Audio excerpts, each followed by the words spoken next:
Aujourd'hui, à Retour sur l'investissement, je reçois Yvan Fournier, fiscaliste chez Barricade et également chargé de cours dans le programme du certificat en ingénierie financière multilogement au Collège MREX. On va parler des erreurs communes que les investisseurs immobiliers font en fiscalité immobilière et également comment que la fiscalité et toute la stratégie entourant la fiscalité peut venir aider l'investisseur immobilier à accroître son parc immobilier et ultimement atteindre ses objectifs. Salut Yvan, comment ça va? Salut Nicolas, ça va bien? Toi? Ça va bien. Fait que là, le dernier fiscaliste qui est passé à l'épisode, c'est ton partner, Alex. Exact. Loin. Je pense que le 3/4 du monde, ils ont manqué des bouts parce que, tu sais, Alex, on sait qu'il... Il parle vite. Il parle vite un peu. Il s'excite. Heureusement, toi, tu parles à un débit, on va appeler ça un débit, mettons, plus humain, plus normal, plus compréhensible. Donc, je pense qu'il y a des gens aussi qui vont aimer ça aujourd'hui, t'entendre parler. La fiscalité, tu sais, pour les gens qui écoutent et qui ne connaissent pas, t'es fiscaliste, bien sûr, chez Barricade, spécialisé en fiscalité immobilière. Tu es également chargé de cours au Collège MREX. Tu enseignes avec Maître Rachel Réon dans la partie sur la structuration des partnerships en immobilier. Parle-nous un petit peu de comment toi, tu es arrivé là-dedans, en fiscalité et en immobilier.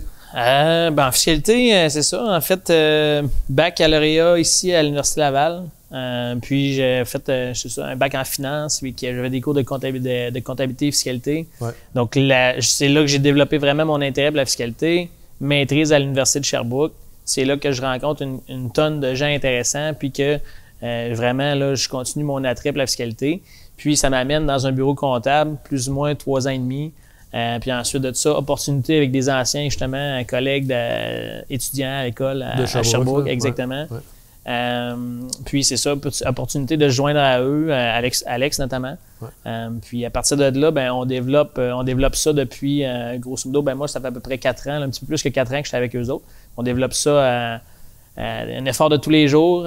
Puis c'est ça, en fait, on a développé, là, Alex fait beaucoup d'immobilier. Ouais. Moi aussi, ça m'intéresse beaucoup quand même. Puis au fil du temps, c'est ça, on a développé une clientèle là, qui avait justement des besoins, puis on voyait qu'il manquait un petit peu d'accompagnement aussi dans ce créneau-là. Ouais, ça a été une belle porte d'entrée pour nous autres.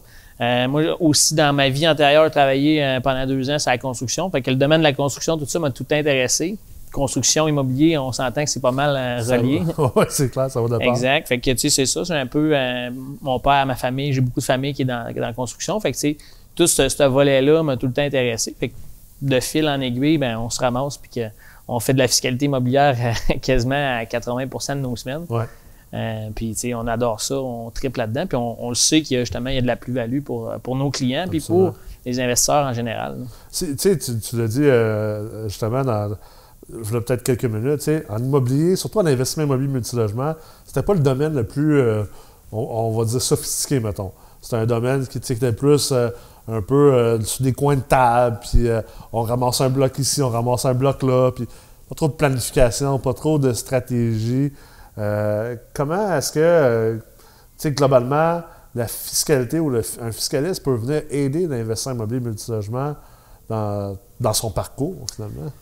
À plusieurs niveaux. Il y a plusieurs sous-questions dans ta question, mais c'est ça à plusieurs niveaux, entre autres juste pour la mise de fonds. Ouais. Si on comprend bien le mécanisme de l'imposition, ultimement, si on comprend comment gérer tout ça, puis comment maximiser notre efficacité fiscale, comment, dans le fond, minimiser nos impôts payés actuellement, c'est sûr que ça va favoriser, si on veut, le cash flow, ça va favoriser notre mise de fonds. Plus qu'on paye d'impôts, excuse-moi, plus qu'on paye d'impôts, moins qu'on a de mise de fonds à mettre pour un projet. Absolument. Donc, avec ce volet-là, on peut grandement favoriser, si on veut, l'effet de levier. Ouais. Principe de finance, principe de fiscalité, dans le fond, c'est juste d'aller chercher le plus d'économies possible d'impôts. Ouais. Naturellement, nous, ce qu'on fait, c'est du report d'impôts. On ne fait pas d'évasion fiscale ou quoi que ce soit, mais on va aller chercher du report d'impôts pour conserver le plus de cash flow dans nos poches actuellement. Puis avec ça, on va aller maximiser, si on veut, les mises de fonds, on va aller maximiser l'effet de levier au niveau justement des investissements. Générer du rendement sur cet argent-là que tu n'aurais pas eu finalement. Exactement. Ça, je pense que c'est important à comprendre. Les gens, souvent le mythe, je pense, pas mal envers les fiscalistes, c'est « Ah, tu vas me sauver de l'impôt ». C'est plutôt le travail en grande partie, c'est de dire qu'est-ce qu'on peut repousser, qu'est-ce qu'on peut repousser dans le temps, jouer sur l'effet du temps sur la valeur de l'argent. Parce que si j'ai 100 000 d'impôts à ne pas payer aujourd'hui, mais juste dans 5 ans, bien, je peux placer 100 000 aujourd'hui, générer du revenu du rendement pendant 5 ans, puis là, ensuite payer ma facture.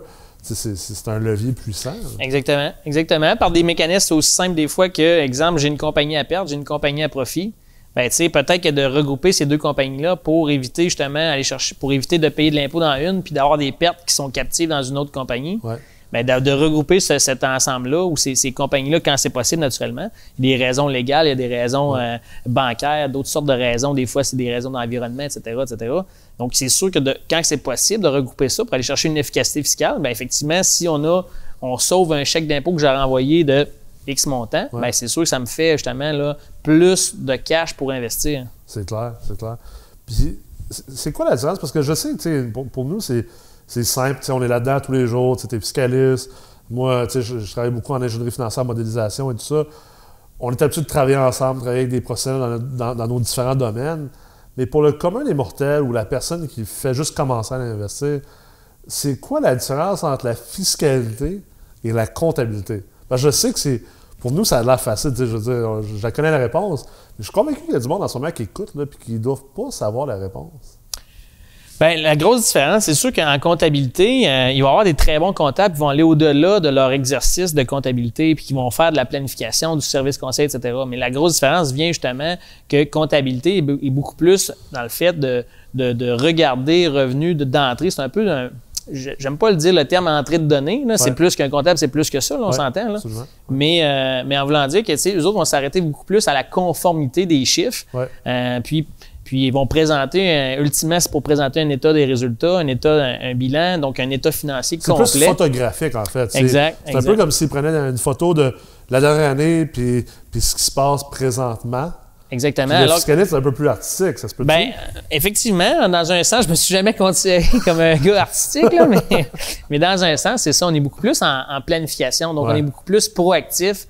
Donc, de planifier certaines transactions, comment les planifier? Si je veux acquérir un immeuble ou je veux acquérir une business, peu importe.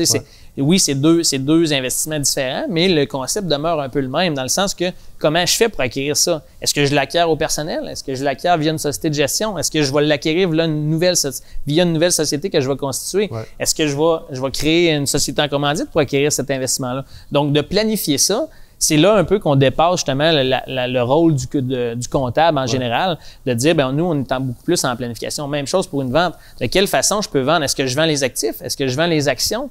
Quels avantages fiscaux que je peux aller chercher un versus l'autre? Donc, c'est beaucoup de travailler là-dessus pour justement maximiser, on parle encore de maximiser l'efficacité fiscale là, de notre entité, de notre portefeuille. Donc, c'est tout le temps ça un petit peu le but. C'est plus un travail de stratège versus un praticien un peu. Exact. Puis je pense que c'est important. Vous, chez Barricade, vous n'avez pas de comptable.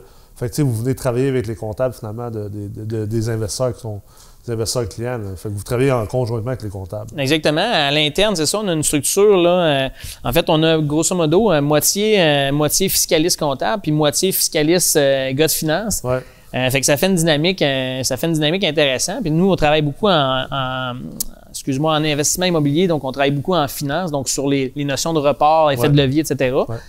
C'est sûr que la comptabilité est importante encore, mais c'est sûr qu'on va travailler plus justement dans les aspects financiers, tout ça. Donc, on n'est pas, c'est ça, à l'interne, on ne fait pas de comptabilité, mais c'est sûr qu'on a une bonne compréhension des états, comment ça marche, les déclarations de revenus, etc. Donc, on se doit de bien comprendre ça, mais on ne fait pas de comptabilité à l'interne là, en tant que tel. Là. C'est quoi l'erreur que tu vois le plus, toi, chez les investisseurs immobiliers d'un point de vue fiscalité? Bien, en fait, l'erreur qu'on voit souvent, il y en a une couple, là, des erreurs qui sont communes assez. Là. Anciennement, on voyait beaucoup, là, tantôt tu parlais, la fiscalité a beaucoup évolué. On voyait beaucoup anciennement des contrats de vente à 1 pièce ou des contrats comme ça. C'est pas le maire de Laval qui a fait ça d'ailleurs? Entre autres, là, ces contrats-là, là, c'est une erreur assez aberrante qu'on voyait beaucoup plus dans le temps. La fiscalité ou le métier de fiscaliste, c'est un peu, entre guillemets, là, de plus en plus connu, de plus en plus parlé, autant dans les médias, autant que dans l'entourage immédiat. Donc ça l'a aidé justement à éviter ce genre d'erreur-là, là, de faire une vente, tu sais, à une pièce. Si d'un matin, Nicolas, tu me dis, parfait, Yvan, je te vends mon immeuble, puis j'assume ta dette, ou une portion de ta dette, si on parle d'une vente indivise d'un pourcentage X. En fait, si j'assume une partie de ta dette, bien, automatiquement, tu n'étais pas en train de me vendre ton immeuble à une pièce. Là. Ça se peut que la contrepartie qui reste, donc si, exemple, ton immeuble est endetté à 99,9 %, ça se peut que la contrepartie, le 0,1 %, ça se peut que je le paye une pièce, mais en réalité, je ne le paye pas une pièce, l'immeuble au complet. Là, j'assume ta dette qui est un montant X pour 99,9 % dans mon exemple. Puis la réalité, c'est que le cash que je sors, bien, ça se peut que ça soit une pièce, mais au final, c'est pas une vente à une pièce. Mais on voyait beaucoup dans les contrats, dans les anciens contrats, on en voyait beaucoup de ça. Là. C'est clair. c'est ça que je disais tantôt. Avant, on dirait que l'immobilier, c'était très... on va se dire, parfois broche à foin, là, coin de table. Puis sans trop... je pense beaucoup aussi dans la mentalité de... On va faire ça par nous-mêmes. Là, on fait une transaction, une pièce, puis je pense que c'est là aussi qu'on s'aperçoit que le retour sur investissement, de faire affaire avec un professionnel, des fois, les gens ont de la misère à le voir parce que quand on devient investisseur immobilier, il y a une immense transition de mindset qu'on doit avoir, de passer d'un consommateur à un investisseur. J'ai même l'impression, outre la formation, l'expérience, passer à l'action, le courage, toutes ces choses-là sont importantes pour réussir en investissement, mais j'ai bien l'impression qu'il y a beaucoup de gens qui ont de la misère à faire cette transition-là, de sortir de cette espèce de mindset-là de consommateur, puis de rentrer dans un mindset d'investisseur, puis d'arrêter de penser à qu'est-ce que ça me coûte aujourd'hui. Parce que c'est là l'erreur, puis moi, je pense que c'est la plus grande erreur. En fait, c'est la plus grande erreur en fiscalité, c'est de pas faire affaire qu'un fiscaliste, finalement. Bien, je sais que tu n'allais pas le dire, c'est un peu comme prêcher pour ta paroisse. Exact. C'est sûr que je vais prêcher pour ma paroisse, ça, tu as bien raison, mais c'est officieux. C'est officiel que si jamais tu vas chercher, peu importe l'investisseur, là, qu'on parle d'un duplex, qu'on parle d'un siplex ou d'un projet de plus grande envergure, c'est officiel d'aller chercher des conseils, autant pour le conseil légal que le conseil fiscal, que le conseil comptable, etc. Mais c'est officiel que si tu vas chercher cet accompagnement-là, tu peux aller chercher des économies, entre autres, parce que tu pourrais peut-être justement sortir des dépenses ou aller chercher des dépenses fiscales que tu n'avais pas initialement imaginées. Ça coûte toujours moins cher en amont. Exact. Après ça, le monde finit toujours par faire « Ah, je vais me résilier, j'en ai besoin des services ». Sauf que là, en aval, il faut que tu te défasses des choses et ça finit par coûter plus cher. Exactement. Des notions au niveau de l'autocotisation. Quelqu'un qui se lance dans l'autocotisation, on voit des cas d'horreur là-dedans au niveau d'une construction neuve, l'autocotisation. Il y en a beaucoup qui envoient leur rapport de juste valeur marchande pour des fins de financement, puis ils pensent que c'est la valeur qu'on doit déclarer pour l'autocotisation. Donc ça, c'est un exemple concret que, ultimement, c'est une sortie de fonds qu'on récupère pas. Là. Exact. C'est vraiment une sortie de fonds immédiate, de dire je paye plus de taxes alors que je vais pas à payer autant de taxes. Puis c'est une sortie de fonds que je récupère pas nécessairement. Oui, c'est sûr que ça devient ton élément ou qu'est-ce que tu as payé en taxes supplémentaires peut être amorti via ton coût de capital, mais ça ne demeure pas moins que c'est jamais aussi avantageux que de l'avoir dans ses poches. C'est un exemple concret de ça. Puis autant pour justement pour une bonne comptabilité, d'avoir justement d'aller chercher, si on peut, aller chercher certaines notions. Là, je parle par exemple un frais de financement. Un frais de financement CHL qui coûte des fois des primes, on en voit jusqu'à 250, 300, tout dépendant de la valeur du prêt naturellement, là, mais ça peut monter assez vite. Il y en a qui viennent le capitaliser au bâtiment, vont l'amortir à 4 % par année, alors qu'on peut le prendre sur 5 ans. Exact. Ça fait une maudite différence là, au niveau des cash flows. Qu'est-ce que je dois payer, la dépense que ça me procure, puis qu'est-ce que je dois payer ultimement, ma charge d'impôt réelle versus ma charge d'impôt que si j'avais apporté ce frais de financement-là au coût de bâtiment. Énorme, bien, c'est sûr que ça va être énorme, là, exact. Là. On parle d'un 20 % au lieu d'un 4 % dégressif. Là. Exactement. Là, sur le bottom line, là, ton réel... Souvent, les gens vont... Ça, c'est un autre problème, c'est que les gens ou les investisseurs vont souvent parler de revenus, de dividendes, de rentabilité, mais c'est souvent une rentabilité brute. Parce que, ils ne comprennent pas trop la fiscalité, l'imposition et tout ça, mais quand tu commences à regarder d'un point de vue après impôt, tu te rends compte qu'il y a vraiment juste l'exemple que tu viens de donner là, une méchante différence sur ta rentabilité nette, là, Exactement. à la fin de l'année, là. Exactement. Un autre exemple concret, c'est il y en a beaucoup qui nous demandent ou on se fait poser la question des fois à certains égards, à certaines reprises, peu importe l'investisseur, est-ce qu'on doit prendre l'amortissement? Ouais. En réalité, pourquoi qu'on n'en prendrait pas? Si effectivement, dans certains cas bien précis, ça se peut que l'amortissement soit pas la meilleure solution ou la meilleure option pour toi à un moment X, mais de façon générale, l'amortissement va créer une dépense, que c'est une dépense théorique, elle ne te coûte rien en termes de cash flow. C'est une dépense théorique qui vient t'aider au niveau de l'imposition, au niveau de tes revenus fiscaux. À partir de ce moment-là, ben, si ça vient t'aider comme une dépense, dans le fond, on vient réduire le revenu net de la compagnie ou du propriétaire. Si c'est un individu, ça peut être un individu, même chose. Jusqu'à une certaine mesure, on vient réduire les revenus, on vient réduire l'imposition. Donc, si on réduit l'imposition, on garde le plus de cash dans nos poches possible, puis ce cash-là devient du levier pour d'autres choses. C'est comme un prêt à 0% d'intérêt. Là. Exactement. Je suis toujours abasourdi par les vieux propriétaires. L'amortissement, c'est pas bon, ça. Mais ça vient un peu avec la vieille mentalité, je veux que mon bloc soit payé. Exact. C'est comme, tu veux que ton bloc soit payé, pourquoi tu fais de l'immobilier d'abord? Exactement. Il y en a qui, comme un peu dans certains cas, les tu viens boomers. de défaire le but de l'immobilier. Exactement. Dans certains cas, les boomers ne veulent pas avoir de dette sur leur maison. Mais tu sais, si j'ai encore des revenus, que je suis en bonne santé financière, d'aller chercher un 100 000, un 200 000 sur une maison qui devient une espèce de mise de fonds pour un bloc multilogement, naturellement, tout dépendant où c'est qu'on est rendu dans la vie, du profil qu'on a, du risque qu'on est prêt à prendre, etc. Mais ça peut être intéressant. Là, aujourd'hui, le taux de la dette n'est pas élevé. Là. On sait que c'est de là que ça vient. Là. Ça vient des années qu'eux, ils ont payé 18-20 C'est ça, 18-20 d'intérêt. Tu fais comme moi, j'aime mieux avoir ma maison de mon bloc payé. Là, mais on n'est plus dans ces années-là. Puis, en tout cas, je ne vois pas comment on pourrait retourner vers ces années-là dans un futur proche ou même plus éloigné. Là. Exact. Puis, tu sais, honnêtement, Nicolas, tu le sais autant que moi, d'aller chercher une dette qui nous coûte, on va dire, mettons, 2,25 ces temps-ci. Puis, en immobilier, entre autres, dans d'autres secteurs, mais on est capable d'aller chercher plus de rendement que ça. Là, Puis en plus, de toute façon, ton taux d'intérêt en immobilier, c'est une dépense, réellement. Exact. Si tu le réinvestis dans un bien qui va générer un revenu d'entreprise ou un revenu de bien, comme un immeuble locatif. J'en parlais justement avec un courtier hypothécaire ce midi. Il dit tout le monde se bat. Ça, c'est la mentalité de consommateur. Je veux le meilleur taux d'intérêt. Mais dans le multilogement, on sait que dans le financement, il y a beaucoup d'autres facteurs importants, autres que le taux d'intérêt. Puis le taux d'intérêt, au final, je veux dire, même si tu payes un taux plus cher, ça reste une dépense. Il y en a une partie qui est déductible. Fait que, ultimement, dans bien des moments, le prêt hypothécaire avec le plus bas taux, c'est pas le meilleur prêt hypothécaire à prendre parce que tu n'as pas considéré l'ensemble de la chose, dont la fiscalité dans ton financement. Exact, entre autres. Puis c'est juste une notion aussi, au niveau du taux, oui, c'est sûr que d'avoir un taux. Si tu vas chercher un prêt de 10 millions, on s'entend que une différence de 0,25, 0,50, 1 ça peut paraître beaucoup. Mais pour un taux, pas pour un taux, mais pour un financement de 200-300 000, d'avoir un 0,25 d'écart, ça ne fera pas vraiment mal. Là. Puis c'était des fois, dans certains cas... Quand tu regardes au net, tu regardes au brut, oui, effectivement, il y a une différence. Mais une fois que tu ramènes ça au bottom line, puis que tu regardes au net, puis que tu pèses versus, mettons... souvent, ton prêt qui avait un taux plus élevé, bien, il vient peut-être avec une pénalité pour briser le prêt qui est moins élevé. Exact. Peut-être qu'il vient avec un montant maximal de prêt plus élevé.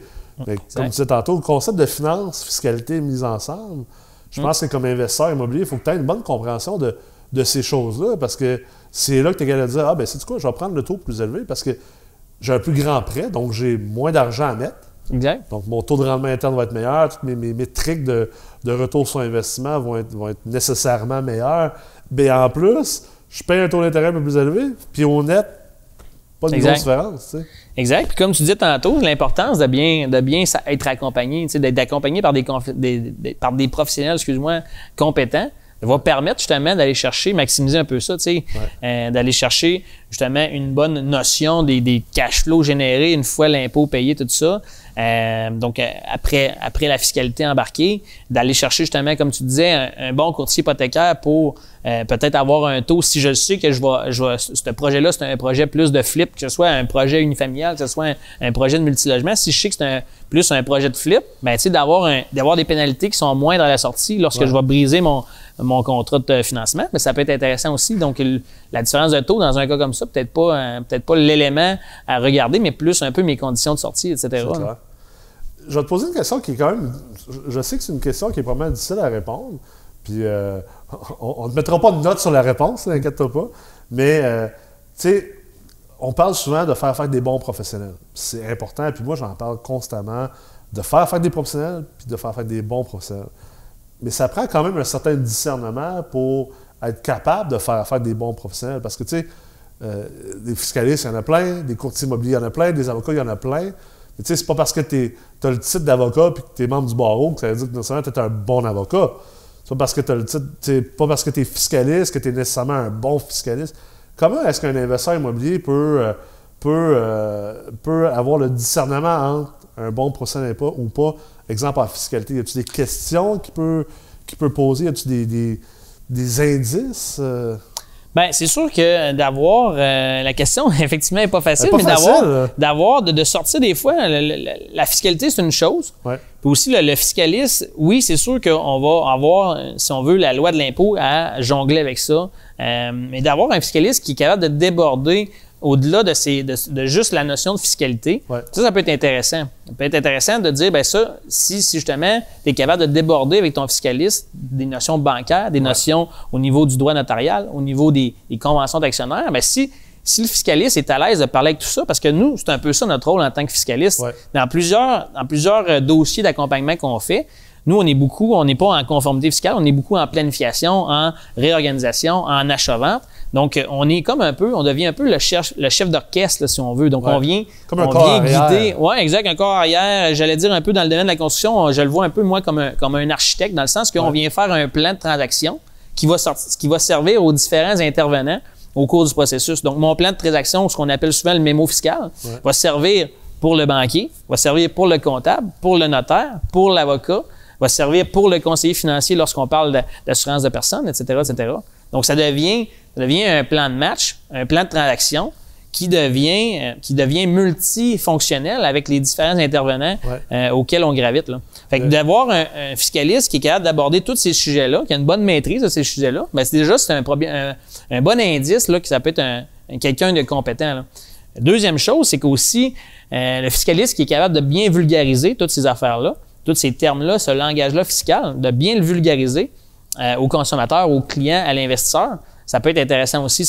Des fois, ça va être un bon gage de dire, ben OK, il est capable de m'expliquer une chose quand même complexe dans des termes simples, puis ça m'aide à comprendre, puis ça peut être un bon gage de succès sinon, aussi. Sinon, c'est difficile de va-et-vient entre les deux, puis le fiscaliste, si c'est le stratège de l'investisseur, il faut aussi que l'investisseur comprenne ce qui est en train de se communiquer là-dedans. Là. Exactement. Puis, tu sais, le point est vraiment bon par rapport à ça. Tu sais, j'avais une discussion justement avec un des fiscalistes chez vous. Tu sais, le bon fiscaliste est capable aussi de reconnaître que la stratégie à mettre en place, puis le travail à mettre en place, c'est peut-être pas toujours dans une optique où l'optimisation fiscale est la priorité. Tu sais, je pense à certaines de mes transactions, on a laissé un petit peu on a pris des décisions qui n'étaient pas optimales fiscalement parce que, exemple, le financement, ben, ça m'aidait à aller chercher plus de financement. Ou j'avais une meilleure protection juridique, même si d'un point de vue fiscal, c'était pas la meilleure décision, bien, globalement, c'était la meilleure décision en considérant le fiscal avec le légal, avec le financement. Je pense que ça, c'est important à comprendre, cette espèce d'approche plus holistique et comme tu dis, d'être un peu le corps arrière ou le chef d'orchestre. Il faut que tu aies une vision globale. Exact. Là. Ça, c'est tout à fait vrai ce que tu dis là. En fait, je vais même plus loin. Des fois aussi, la fiscalité, c'est un élément parmi tant d'autres. La fiscalité va devenir, oui, c'est sûr que ultimement, j'ai rarement vu des investisseurs qui n'avaient pas le goût d'en avoir plus dans leur poche. Là. On va se le dire. J'ai rarement vu ça. Mais ultimement aussi, des fois, surtout j'ai en tête là, des dossiers familiaux. Ouais. Des dossiers là, dans lesquels on transige avec des membres de la famille. Ça devient des fois, là, la fiscalité devient un élément secondaire. Parce que des fois, tu transiges avec ton frère, ta sœur, que vous aviez un parc ensemble, un parc immobilier, par exemple. Puis là, quand c'est le temps de justement de sortir une personne parce que la personne veut se faire racheter ou peu importe quoi, oui, on peut faire des scénarios très complexes au niveau de la fiscalité, mais ultimement, si au party de Noël, personne ne se parle, des fois, ça fait une dynamique qui est un peu négative. Puis, à différents niveaux, là, ça peut être très négatif, très nocif. Puis des fois, la fiscalité vient juste compliquer tout ça un peu. Fait que dans bien des cas, puis comme je le disais, là, dans des contextes familiaux, c'est assez fréquent. Là, dans bien des cas, des fois, c'est la solution la plus simple, mais pas nécessairement la solution qui va générer l'efficacité fiscale la plus optimale. Mais par contre, on va aller chercher une dynamique quand même intéressante au niveau de la fiscalité et des relations de famille suivant la transaction. Des histoires d'horreur, on a vu de toutes les sortes. Là. Dans le domaine immobilier, c'est sûr que c'est un petit peu moins, des fois, entre guillemets, là, problématique. Parce qu'en fait, on s'entend que c'est un contexte. L'immobilier, c'est quelque chose d'assez tangible, on peut dire, versus une compagnie qui ferait justement je sais pas moi, du développement informatique ou peu importe quoi, à la fin de la run, des fois, ça peut être beaucoup plus intangible. Puis là, ça peut provoquer des chicanes parce que tout le monde n'est pas au même niveau ou c'est pas tout le monde qui a la capacité de reprendre l'entreprise versus un immeuble. Généralement, à moins d'une inaptitude, à moins de vraiment une condition X, généralement, à peu près tout le monde peut reprendre l'immeuble. D'accord, là, on passe par une gestion immobilière, on passe par des sous-traitants, on passe par ci. Il y a moyen toujours de reprendre ce parc-là immobilier. Là. Donc, c'est peut-être un petit peu moins problématique, mais dans certains domaines, là, on le voit, là, puis ça déborde beaucoup. Là, ça peut causer des problèmes à long terme. Là. Je pense que c'est là le défi de la fiscalité, puis des bons fiscalistes, c'est de dire que tu ne travailles pas en silo. Souvent, on a tendance à voir ça, l'immobilier, le monde travaille en silo. Tu as le fiscaliste, tu as l'avocat, tu as le comptable, tu as le banquier, tu as le gestionnaire. Et là, c'est difficile de tout rassembler ça ensemble. Fait que plus que tu peux avoir pas des procédures, pas seulement le fiscaliste, mais aussi, on a déjà eu la discussion avec Rachel Réaume, avocate qui travaille également souvent avec vous autres. Plus que tu peux avoir des professionnels, ils ne sont pas obligés de tout maîtriser, mais au moins d'avoir une compréhension de ce qui se passe dans les autres domaines, puis aussi d'être ouvert à dire, OK, voici mon point que j'apporte. Toi, qu'est-ce que tu en penses de ton côté? Puis, on est capable de rassembler ça ensemble, puis en faire la meilleure stratégie globale. Je pense que c'est là l'important aussi pour l'investisseur immobilier de bien avancer avec ses professionnels. Là. Exactement. Puis aussi, le professionnel, c'est important que tous les professionnels entre eux se parlent, là, que le plan. Puis moi, ça arrive à l'occasion, là, des fois, qu'on met en place quelque chose, puis au niveau fiscal, c'est vraiment flyé, c'est vraiment positif. Mais finalement, d'un point de vue légal, c'est pas notre quotidien de tous les jours non plus. Fait que, on arrive au légal, des fois, il y a des petites embûches. Fait que, d'avoir une bonne communication, des fois, ça va nous permettre de sauver, justement, sauver des honoraires, sauver des situations complexes, sauver des situations qu'on n'avait peut-être pas envisagées au niveau, par exemple, légal, mais qui, tantôt, là, va être importante à considérer. Fait que c'est sûr qu'une bonne communication entre les professionnels, là, ça va de soi. Là. Absolument. Écoute, merci beaucoup d'avoir été là aujourd'hui. On a surprenamment fait le tour en maudit en très peu de temps. Les épisodes passent très vite. Des fois, on s'en aperçoit pas quand on les fait. Là. Mais je pense que tu as apporté vraiment une belle vision, une vision importante pour les investisseurs immobiliers. Ultimement, je le répète souvent, la meilleure manière de perdre 100 000 dans l'immobilier, c'est en chipant sur une coupe de 1 000 $. Puis la meilleure manière de ne pas faire 100 000, c'est en chipant sur une coupe de 1 000 $. Donc, assurez-vous d'être bien entouré, de faire affaire avec les bons professionnels. Et merci beaucoup d'avoir été là aujourd'hui, Yvan. Pas de problème, c'est moi qui te remercie, Nicolas. Plaisir de se revoir bientôt. Merci. En espérant que vous avez apprécié cet épisode, bien sûr, c'est important d'investir dans son réseau, dans les professionnels nous entourant et également dans son éducation. C'est pour ça que je vous invite à vous inscrire au e-campus du Collège MREX à www.formationenlignemrex.com. Et si vous êtes intéressé par le programme accélérateur La Meurthe Multilogement, vous pouvez faire votre demande d'admission sur www.mrex.co. À bientôt! L'investissement immobilier, depuis environ une décennie, est devenu extrêmement populaire. On voit de plus en plus de gens qui veulent investir en immobilier, qui veulent acheter des blocs appartements, parce qu'ultimement, investir dans de la brique, c'est investir dans de la brique. Mais avec la crise actuelle, la situation qu'on vit, de plus en plus de gens et d'investisseurs vont aussi avoir envie de se réfugier dans l'investissement immobilier multilogement, qui est considéré comme une classe d'actifs beaucoup plus sécuritaire d'un point de vue relatif. Ça fait en sorte que si vous décidez d'investir là-dedans et que vous voulez tirer votre épingle du jeu, vous allez devoir comprendre minimalement les bases de la mathématique, de la finance, de l'économie et également de l'urbanisme et de la construction. C'est pourquoi on vous a créé le micro-programme en finance de l'investissement immobilier multilogement. Le micro-programme est un programme de 9 cours qui se donne entièrement en ligne et sur demande. Vous pouvez réécouter tous les cours autant que vous voulez, à la vitesse que vous désirez, et vous pouvez prendre le temps d'apprendre les bases qui vont vous aider à commencer à investir en immobilier multilogement.